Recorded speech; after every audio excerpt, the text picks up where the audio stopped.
کوئی راستہ دکھائی نہ دے تو کیا کریں؟ دیکھیں، آپ کے پاس بد سے بدترین حالات میں بھی کچھ چیزیں لازمی آپ کے اختیار میں ہوتی ہیں. بد سے بدترین حالات میں آپ اندھیری رات میں بھی، اس میں سورج تو نہیں سامنے آئے گا، لیکن دور پار کہیں دیکھیں گے تو آپ کو کوئی نارتھ سٹار مل سکتا ہے. نارتھ سٹار اسی لیے کہا جاتا ہے، وہ گائیڈنگ سٹار نارتھ کی طرف ہوتا ہے. ممکن ہے ایک بڑا اچھا جملہ واصف علی واصف صاحب کا، آپ کہتے ہیں کہ اندھیرے میں دور سے نظر آنے والی روشنی کی شعاع، ایک دیا، وہ بھی آواز کا کام کرتا ہے، یعنی گائیڈ کا کام کرتا ہے. تو بدترین حالات میں بھی جو اس وقت سنائی دے رہا ہے بڑے دھیان سے سنیں، جو اس وقت دکھائی دے رہا ہے بڑے دھیان سے دیکھیں، جو اس وقت محسوس ہو رہا ہے اس کو دھیان سے سنیں. اس وقت پوری سوسائٹی میں کرائسس ہے. یہ کرائسس بھی کچھ سکھا رہا ہے. یہ سکھا رہا ہے کہ اتنا مصروف رہنے کی ضرورت نہیں تھی.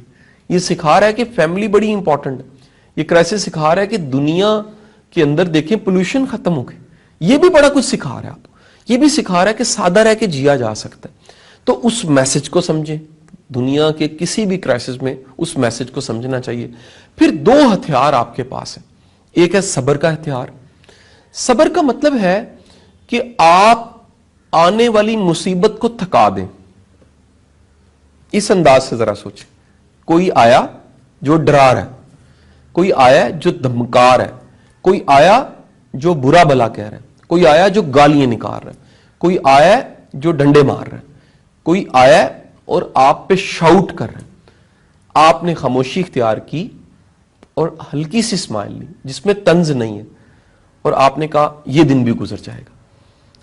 ایک اور دن آیا، پھر یہ سب کچھ ہوا، آپ نے پھر ہلکی سی اسمائل لی، آپ نے کہا یہ دن بھی گزر جائے گا. مت بھولیے گا آئی ہوئی مصیبت ایک دن تھک جائے گی. جب وہ تھک جائے گی تو صبر رنگ لائے گا، پھر آپ کہیں گے صبر کا پھل میٹھا ہوتا ہے. تو اپنی مصیبت کو تھکانے کے لیے صبر بڑا ضروری ہے. تیسری چیز ہے دعا.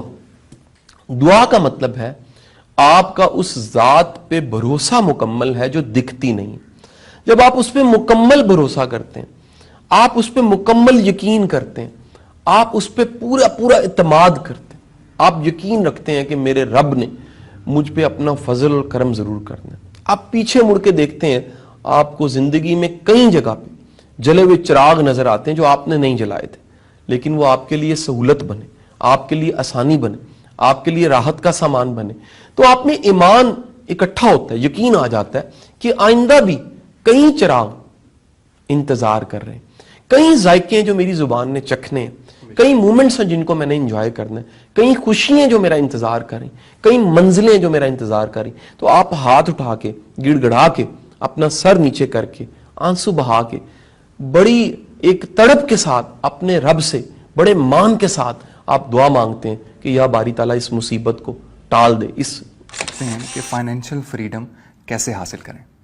اچھا، یہ بڑا ایک میچور کوشچن ہے، اس لیے کہ فائنینشیل فریڈم کی بجائے ہم کہیں نہ کہیں امیر ہونا چاہتے ہیں، اور امیر ہونے یا اپنی غربت کو ختم کرنے کی وش جب بنا لیتے ہیں، گول بنا لیتے ہیں، اور ہم اپنی غربت کو ختم کرنے کی جب تگودو شروع کرتے ہیں، تو کہیں نہ کہیں خدشہ یہ ہوتا ہے، بلکہ ہو جاتا ہے کہ ہمیں پیسے کمانے کا خبت مل جاتا ہے. یہ بڑی دنیا کے ساتھ ہے. وہ بجائے فائنینشیل فریڈم پہ جاتی اور پیسفل لائف پہ کہیں سیٹسفائی ہو کے زندگی سکون سے گزارتی، وہ پیسے کمانے کے خبت کا شکار ہوگی. اچھا، اب ہوتا کیا ہے کہ جیسے ہی آپ پیسے کمانے کے خبت کا شکار ہیں اور آپ خوشحال بھی ہیں ایک ہی وقت میں، یعنی خوشحالی بھی ہے اور آپ میں پیسے کمانے کا خبت اور لالچ بہت زیادہ پایا جاتا ہے، آپ زندگی کو کبھی انجوائے نہیں کر سکتے، کیونکہ آپ نے چیزوں کو پکڑنے کی عادت ڈال لی ہے. آپ پیسے کو ہولڈ کرنا چاہتے ہیں، مال کو ہولڈ کرنا چاہتے ہیں. جب تک آپ اپنے مال کو، پیسے کو اپنا غلام نہیں بنائیں گے، یہ آپ کا حاکم بنا رہے گا. یہ بڑا اہم جملہ، یعنی آپ اپنے مال کو غلام بنائیں. دیکھیں، پیسہ بڑا بہترین سرونٹ ہے، اس سے جو چیز، جو کام چاہیں آپ کروا سکتے ہیں، لیکن اگر آپ اسے اپنا غلام نہیں بناتے تو یہ آپ پہ حکومت کرنے لگ پڑتا ہے. پھر آپ کا دماغ، آپ کا دل، ہر چیز ہر وقت صرف پیسہ آپ سوچتے ہیں. فائنینشیل فریڈم کا، یا کہہ لیجئے میں اسے ایک نئے کانسیپٹ سے متعارف اگر لوگوں کو کرواؤں، دنیا بات کر رہی ہے ریٹائرمنٹ ایٹ 40. صحیح. 40 کی عمر پہ ریٹائر ہو جانا چاہیے.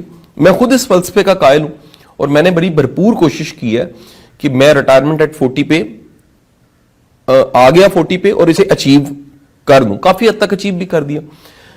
مطلب اس کا یہ ہے کہ آپ اپنی زندگی میں کچھ پیسو سورسز کریٹ کریں.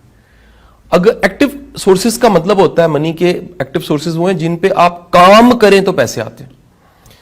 اگر آپ کی زندگی میں کوئی بڑا مشن ہے، کوئی بڑی کاز ہے اور بڑا کوئی ایم آپ کی لائف میں ہے، تو آپ اگر مال کمانے کی فکروں کا ہی شکار رہے تو مال کمانے کی فکریں آپ کی کریٹیوٹی کو ڈیمیج کرتی ہیں، آپ کے نئے کام کو خراب کرتی ہیں، آپ کا سارا جو کہہ لیجیے انوویٹو ورک ہے وہ ڈسٹرب ہوتا ہے. اسی لیے کہیں نہ کہیں دنیا کے تمام ادیب، شاعر، تھنک ٹینک، بڑے نام، اسٹیٹ یا پھر اس طبقے کے خوشحال لوگ ان کا وظیفہ لگا دیتے ہیں. صحیح. ماضی میں نام نہیں لیتا، کہیں لوگ اس کو معیوب نہ سمجھیں. بڑے بڑے نام ایسے ہیں جن کے وظیفے اسٹیٹ نے لگائے ہوئے تھے. اسٹیٹ وظیفہ کیوں لگاتی تھی؟ تاکہ وہ بندہ فکر معاش سے آزاد ہو کر کریٹیو کام کر سکے. کیونکہ اگر وہ 9 to 5 کا پابند رہتا ہے تو کریٹیوٹی 9 to 5 کی پابند نہیں ہے. صحیح. ایک اچھا شعر، ایک اچھا آئیڈیا، ایک اچھی بات چیت، ایک اچھا نظریہ، ایک اچھا لٹریچر 24 گھنٹوں میں کسی بھی وقت پروڈیوس ہو سکتا ہے. دنیا کا کوئی بھی ادبی لٹریری بندہ وہ اگر نوکری کے ساتھ، یعنی نوکری میں ادبی ہونا چاہے، یعنی اسے نوکری مل گئی ادبی ہونے کی، تو وہ لٹریچر پروڈیوس نہیں کر سکے گا. لٹریچر کی آمد کا کوئی وقت نہیں. میرا بڑا پسندیدہ رائٹر ہے رسول حمزہ توف. اس کی کتاب ہے میرا داغستان. یہ فکشن ہاؤس نے اس کا ترجمہ کیا ہے، میرا داغستان کے نام سے چھپی رسول حمزہ توف.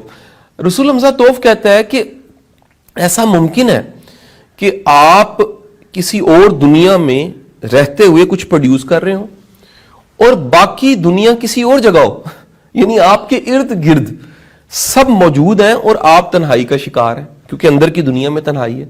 ایسا ممکن ہے کہ باہر اجاڑ ہے لیکن آپ تخلیقی حالت میں ہیں اور اس وقت آپ کریٹ کر رہے ہیں. سو دنیا کے بڑے بڑے لوگوں کے وظیفے لگا دیے جاتے ہیں. میں کہتا ہوں فائنینشیل فریڈم اچیو کرنے کے لیے 2-3 جو چھوٹی چھوٹی ٹپس ہیں. اصل اگر آ جاؤں اس بات کی طرف، ایک تو اپنے زندگی کے سفر کو وقت پہ شروع کرنا چاہیے. ہمارے زیادہ تر ینگسٹرز وہ ذمہ داریاں دیر سے قبول کرتے ہیں، بڑا وقت گزر چکا ہوتا ہے. وہ کہتے ہیں جی ہم تب کمائیں گے جب ذرا 25-30 سال کے ہو جائیں گے. آپ کو بڑی دنیا میں کہتے ہیں جی ہم ذرا پاؤں پہ تو کھڑے ہو جائیں پھر شادی کر لیتے ہیں. آج کل شادیوں کا ٹرینڈ اب دیکھیں، 30-35 سال کی عمر کے بعد لوگ شادیاں کرنے لگ پڑے. اس کی وجہ یہ ہے کہ وہ فائنینشلی ذرا بہتر نہیں ہوتے. میرا کہنا یہ ہے، میری نصیحت یہ ہے، ایڈوائز یہ کہ ہمیں اپنے بچوں کو بڑی ینگ ایج میں کچھ نہ کچھ ذمہ داریاں ضرور دینی چاہیے. وہ انٹرنشپ کی شکل میں ہو، وہ کوئی پارٹ ٹائم جاب کی شکل میں ہو، وہ کسی نہ کسی اسائنمنٹ، ٹیوشن پڑھانا ہو، کوچنگ ہو، کوئی کنٹینٹ پروڈیوس کرنا ہو، کوئی یوٹیوب چینل چلانا ہو، کوئی اسکرپٹ لکھنا ہو، کوئی ایسی جاب، کوئی ایسا کام جس سے کہیں نہ کہیں ان کے پاس فائنینشیل لٹریسی ہے، ان کا فائنینشیل علم بڑھے. جس کو رچ ڈیڈ پور ڈیڈ لکھنے والا رابرٹ کیوساکی کہتا ہے کہ جی ہم لوگ تعلیم دے دیتے ہیں لیکن بچوں کو فائنینشیل لٹریسی نہیں دیتے. اس وجہ سے بڑے پڑھے لکھے لوگ بھی خوشحال نہیں ہیں، بلکہ وہ مائنڈ کرتے ہیں اس بات کو کہ آپ اس طرح کیوں کہہ رہے ہیں. دراصل ان کے پاس فائنینشیل لٹریسی نہیں ہوتی. تو ہمیں اپنے بچوں کو بڑی ینگ ایج میں، کہیں ٹین ایج میں، انہیں تھوڑا بہت فائنینشیلی لٹریٹ کرنا چاہیے. انہیں چھوٹے چھوٹے کاروبار کے تجربے کروانے چاہیے. ان کو غلطیوں کی بھرپور گنجائش دینی چاہیے. اور سب سے بڑھ کے جو آخری بات کروں کہ آپ کو کچھ ٹارگٹس، گولز بنا کے اچیو کر لینے چاہیے کہ بھائی 30 کی ایج تک میں نے یہ ٹارگٹس اچیو کر لینے ہیں. ممکن ہے گھر کا ہو، گاڑی کا ہو، ذمہ داریوں کا ہو. آپ کے گولز ہونے چاہیے کہ میں نے اپنی مناسب عمر میں اپنے بہن بھائیوں کو سیٹل کروا دینا. آپ کے گولز ہونے چاہیے کہ میں نے اس سوسائٹی میں پے بیک کرنا ہے. یہ پے